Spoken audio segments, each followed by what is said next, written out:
Hello student, कैसे हैं आप सब? I hope you are well. Today I am going to start practice session chapter first nature and scope. Okay, let's start. Your first question is human geography mainly studies rocks and minerals, human activities on the earth, weather conditions, rivers and oceans. ठीक है, तो यहाँ चार option दिए गए हैं A, B, C and D. तो A option है आपका rocks and minerals, B option है एक्टिविटीज़ ऑन दी अर्थ. तो हम इन्हीं ऑप्शन से एलिमिनेशन करते हैं. पहले A ऑप्शन होगा नहीं, क्योंकि रॉक्स और मिनरल्स किस में आता है? फिजिकल जियोग्राफी में आता है. ठीक है, और जो है ह्यूमन एक्टिविटीज़, जो हम एक्टिविटीज़ करते हैं, क्रियाकलाप करते हैं अर्थ पर, तो वो किसके अंतर्गत आता है? ह्यूमन जियोग्राफी के अंतर्गत आता है. ठीक है, weather condition, rivers and ocean, ये किस में आता है? फिजिकल जियोग्राफी में, आप जो कि क्लास 11th में पढ़ चुके हैं. तो आपका ऑप्शन बी करेक्ट है. सेकेंड क्वेश्चन है human geography is concerned with natural resources only, interaction between humans and environment, solar system, earthquake only.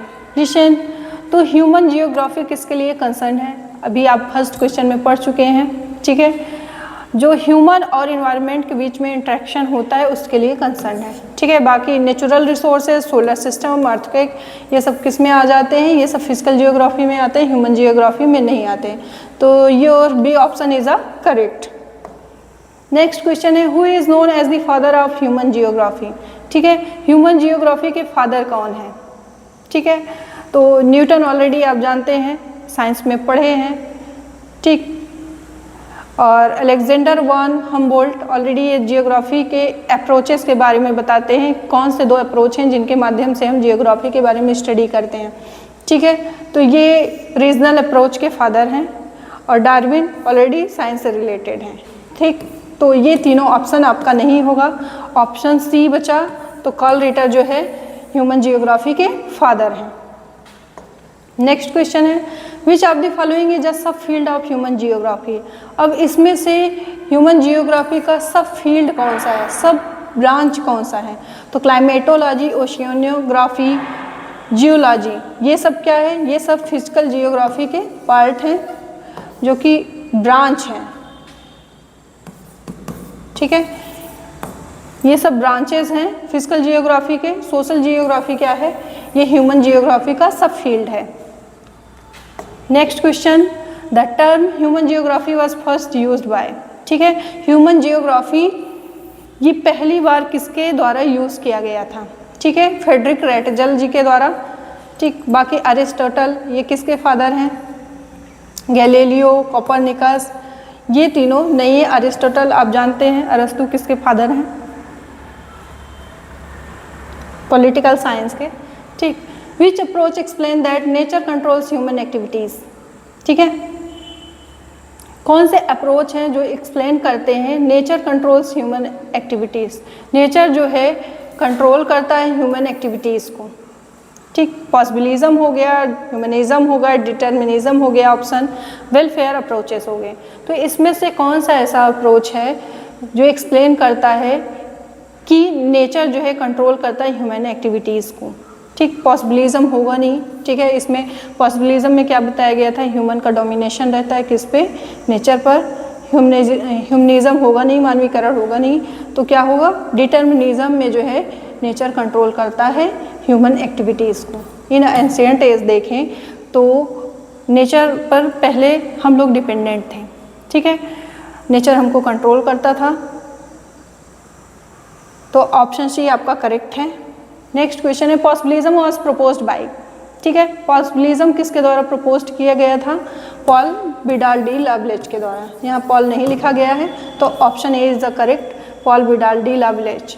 ठीक है, इनके द्वारा जो है पॉसिबिलिज्म को प्रमोट किया गया था.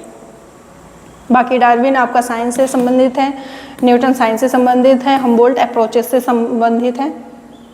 ठीक है। नेक्स्ट क्वेश्चन है which of the following is not included in human geography.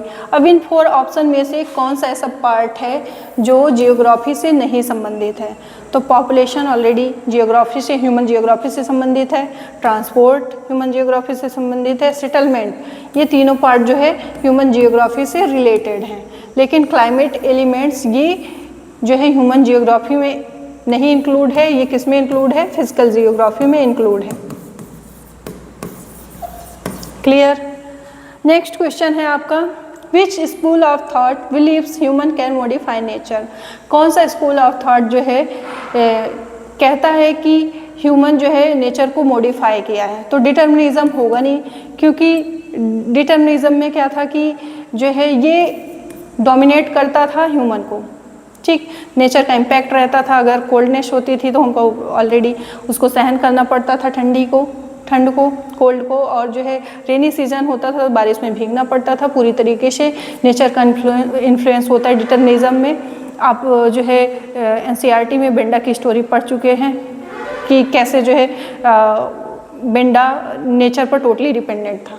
तो इसमें पूछा गया, इसमें कोई मॉडिफिकेशन नहीं हुआ था क्योंकि बेंडा वहाँ के फलों को खाता था और वहाँ की जो रिवर्स गई थी उस पानी को पीता था और जो है स्लैश एंड बर्न फार्मिंग करता था। तो आपका फर्स्ट ऑप्शन डिटर्मिनिज्म होगा नहीं। पॉसिबिलिज्म में बताया गया कि टेक्नोलॉजी के माध्यम से हम जो है रिसोर्सेज का यूज़ करते हैं और नेचर में हम परिवर्तन करते हैं, नेचुरल रिसोर्सेज का उपयोग करके उसमें मॉडिफिकेशन करते हैं। तो आपका ऑप्शन बी करेक्ट होगा, पॉसिबिलिज्म। ठीक है। नेक्स्ट क्वेश्चन है nature provides opportunities and human make use of them refers to. ठीक है, नेचर हमें अपॉर्चुनिटी देता है, हमें रिसोर्सेज देता है, रिसोर्सेज को यूज़ करने का मौका देता है। ठीक है, हम उसे यूज़ करते हैं। ये किसके अंतर्गत आएगा? पॉसिबिलिज्म के अंतर्गत आएगा।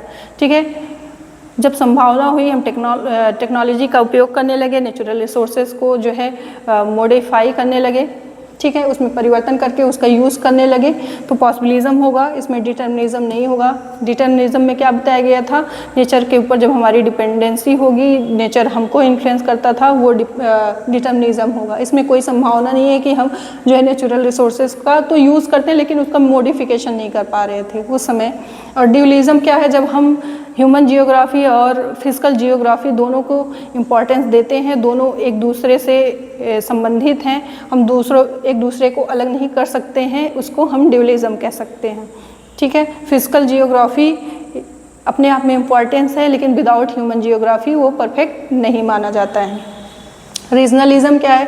जो क्षेत्रों की विशेषताओं को बताता है। तो इसमें आपका क्वेश्चन था nature provides opportunities and human make use of them. जब हमारे पास संभावनाएं होंगी, टेक्नोलॉजी होगा, तभी जो नेचर हमको रिसोर्सेज दे रहा है तभी हम उसको यूज़ कर पाएंगे। तो इसलिए आपका ऑप्शन बी करेक्ट है, पॉसिबिलिज्म करेक्ट है। नेक्स्ट क्वेश्चन है human geography helps in understanding human behaviour and spatial patterns, only climate, only soil, only landforms. तो सबसे पहले हम 3 ऑप्शन को देखेंगे। क्लाइमेट, सॉइल और लैंड फॉर्म्स किससे रिलेटेड हैं? ये रिलेटेड है फिजिकल जियोग्राफी से। तो ये तीनों ऑप्शन होंगे नहीं, तो बचा आपका एक ऑप्शन। ह्यूमन जियोग्राफी किसको समझने में हेल्प करता है? ह्यूमन के बिहेवियर को और स्पेशियल पैटर्न को जो हमारे अर्थ सरफेस पर हैं। तो your first option is a correct. Next question है the study of population is called. Population की स्टडी क्या कहलाती है? ठीक है, डेमोग्राफी कहलाती है। ठीक है, हाइड्रोलॉजी, क्लाइमेटोलॉजी, कार्टोग्राफी, ये सब किससे संबंधित है? फिजिकल जियोग्राफी से संबंधित है। और पॉपुलेशन की स्टडी किस में होती है? ह्यूमन जियोग्राफी में होती है। तो पॉपुलेशन की स्टडी कौन करता है? डेमोग्राफी। डेमोग्राफी जो है फ्यूचर के पॉपुलेशन का प्रिडिक्शन करता है कि फ्यूचर में पॉपुलेशन कितना होगा।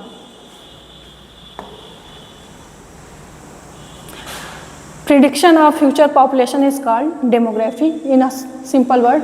नेक्स्ट क्वेश्चन है आपका which approach emphasize human freedom and choices. ठीक है, कौन से अप्रोचेज हैं जो ह्यूमन के फ्रीडम के बारे में बताते हैं और चॉइसेस के बारे में बताते हैं। ठीक है, तो ह्यूमन पहले क्या था? नेचर द्वारा डोमिनेटेड था, नेचर इन्फ्लुएंस करता था उसको, तो फर्स्ट ऑप्शन होगा नहीं। तो इसमें पहले हमारे पास फ्रीडम नहीं था, नेचर जिस अकॉर्डिंग हमको रखता था उसी के अकॉर्डिंग हमको रहना पड़ता था, मतलब हमें सब कुछ सहना पड़ता था, ठीक है। फिर उसके बाद पॉसिबिलिज्म आया, धीरे धीरे संभावनाएं क्रिएट हुई, ठीक है, और टेक्नोलॉजी बिल्ड हुआ। टेक्नोलॉजी बिल्ड होने के बाद हम नेचुरल रिसोर्सेज का उपयोग करने लगे, नेचर को मॉडिफाई करने लगे परिवर्तन करके, और धीरे धीरे हम फ्री होते गए और जो हमारी चॉइसेस हैं उसके अनुसार हम चेंजेस करते गए। तो your option is B option is a correct, fatalism होगा नहीं, ठीक है। नेक्स्ट क्वेश्चन है, फिर जियोग्राफर सपोर्टेड डिटर्मिनिज्म। अब इसमें से कौन से जियोग्राफर हैं जो डिटर्मिनिज्म को सपोर्ट करते हैं? तो पॉल विडाल डी लाब्लेच किसको सपोर्ट करते हैं? ये पॉसिबिलिज्म को प्रपोज किए थे, ठीक है। ग्रिफिथ टेलर जी किसको सपोर्ट किए थे, किसको प्रपोज किए थे? नियो डिटर्मिनिज्म को।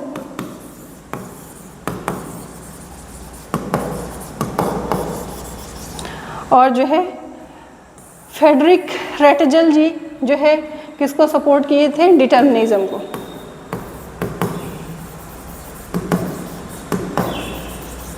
या तो हम कह सकते हैं कौन और सपोर्ट किए थे? एल्सवर्थ हंटिंगटन जी।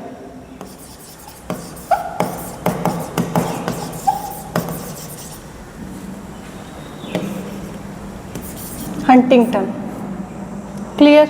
तो ये आपके कोर्स में दिया गया है, फ्रेडरिक रेटजल जी को जब बताया गया है कि ये जो है डिटर्मिनिज्म को, इन्वायरमेंटल डिटर्मिनिज्म को प्रपोज किए थे।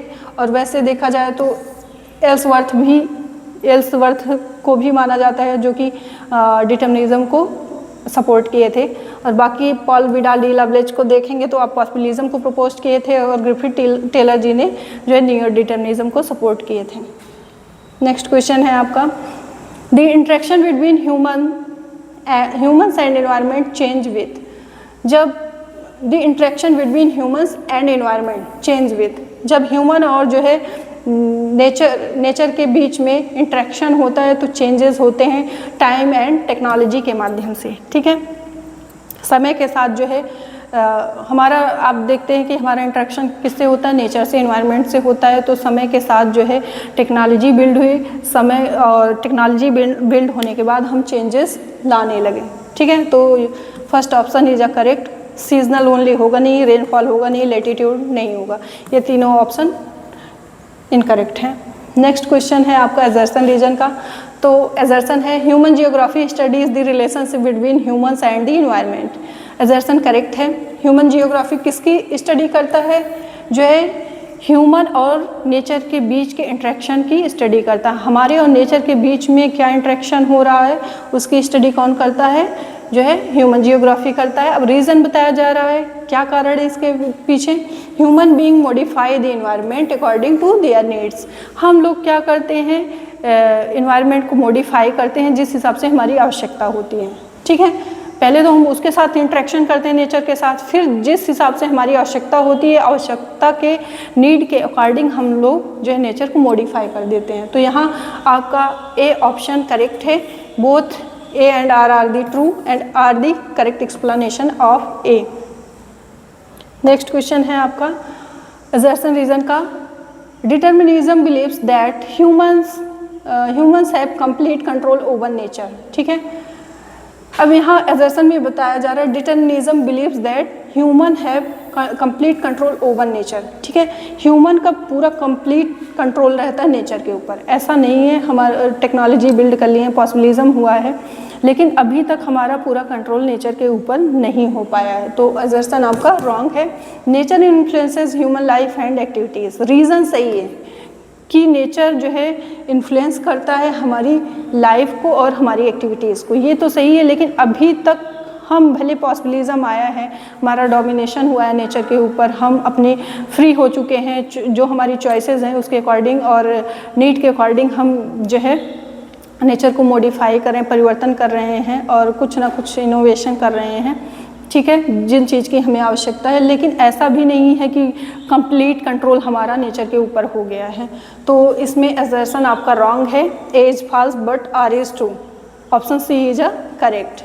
और रीज़न बताया गया, रीज़न तो एकदम करेक्ट है क्योंकि नेचर हमको इन्फ्लुएंस करता है, हमारी एक्टिविटीज़ को, हमारी लाइफ को, ठीक है।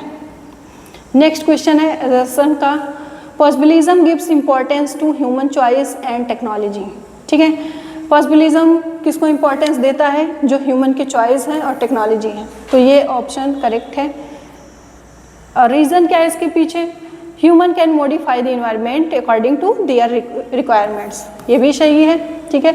Possibilism gives important human choices, जब से पॉसिबिलिज्म आया हम टेक्नोलॉजी बिल्ड किए, उसके अकॉर्डिंग जो हमारी रिक्वायरमेंट है उसके अकॉर्डिंग हम जो है इनोवेशन करते गए, ठीक है, अपने चॉइसेस के अनुसार, और जो हमारी रिक्वायरमेंट है नेचर को मॉडिफाई करके कंप्लीट करते गए। इसलिए आपका ऑप्शन ए करेक्ट है, both A and R are true and R is the correct explanation of A. Next question है असर्शन का, human beings are passive agent according to possibilism. Assertion में बताया जा रहा है ह्यूमन बींग जो है पैसिव एजेंट है, ठीक है, पॉसिबिलिज्म के अकॉर्डिंग। पैसिव मतलब वो कोई काम नहीं कर रहा है, तो ये आपका ऑप्शन असर्शन रॉन्ग है। ह्यूमन क्या है? एक्टिव एजेंट है, वो अपने रिक्वायरमेंट के अकॉर्डिंग जो है नेचर को मॉडिफाई कर रहा है, जिस हिसाब से उसकी नीड है कुछ ना कुछ बिल्ड कर रहा है, तो असर्शन आपका इसमें रॉन्ग होगा क्योंकि यहाँ पैसिव एजेंट दिया है। अगर एक्टिव एजेंट होता तो आपका ऑप्शन असर्शन आपका करेक्ट होता। रीज़न देखते हैं, possibilism emphasise human innovation and technology, ठीक है। पॉसिबिलिज्म के माध्यम से जो है ह्यूमन जो है नए नए आविष्कार करता है और टेक्नोलॉजी का आविष्कार करता है, तो आपका रीज़न करेक्ट है, लेकिन असर्शन रॉन्ग है। तो ह्यूमन एक्टिव अगर होता तो असर्शन रीज़न करेक्ट होता। ह्यूमन को यहाँ पैसिव एजेंट बताया गया है, इसलिए असर्शन रॉन्ग है और रीज़न करेक्ट है। तो यहाँ आपका ऑप्शन होगा C, A is false but R is true. Option C is a correct. Next question, assertion, the relationship between humans and nature change with time. Correct है, क्योंकि आप देखेंगे ह्यूमन और नेचर के बीच में जो रिलेशन है वो टाइम के अकॉर्डिंग चेंज होता जा रहा है, ठीक। अब रीज़न बताया जा रहा है क्यों होता जा रहा है। Technological development affects human interaction with nature, क्योंकि जब से टेक्नोलॉजी बिल्ड हुआ तो हमारा जो नेचर के साथ इंटरेक्शन होता रहता है, नेचर के साथ वो प्रभावित करता है, ठीक है। ह्यूमन के इंटरेक्शन को, जो हम ह्यूमन का इंटरेक्शन जो नेचर के साथ होता है उस पर उसका इन्फ्लुएंस रहता है, इसलिए रीज़न करेक्ट है, ठीक है। असर्शन रीज़न दोनों करेक्ट है।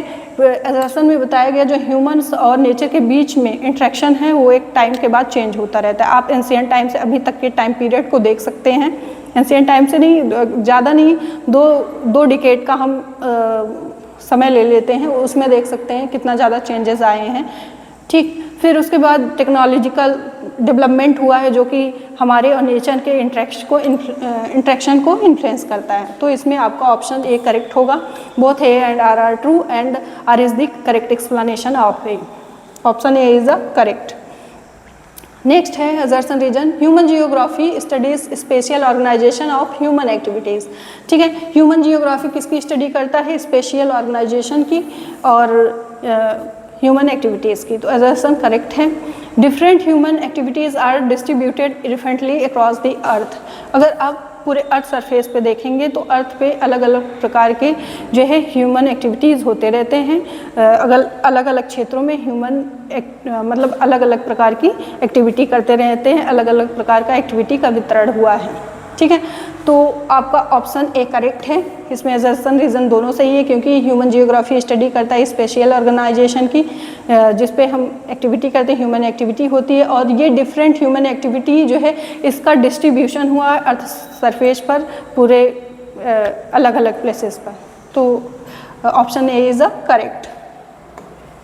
नेक्स्ट क्वेश्चन है असर्शन का, human geography focuses only on rural settlements, ठीक है। ह्यूमन जियोग्राफी केवल जो है ओनली रूरल सेटलमेंट पर फोकस नहीं करता है, ठीक है। अर्बन सेटलमेंट पर भी फोकस करता है, पॉपुलेशन पर फोकस करता है, ह्यूमन बिहेवियर पर फोकस करता है, ठीक है। तो ओनली वर्ड ना होता तो असर्शन आपका करेक्ट होता, ठीक। तो इसलिए असर्शन रॉन्ग है।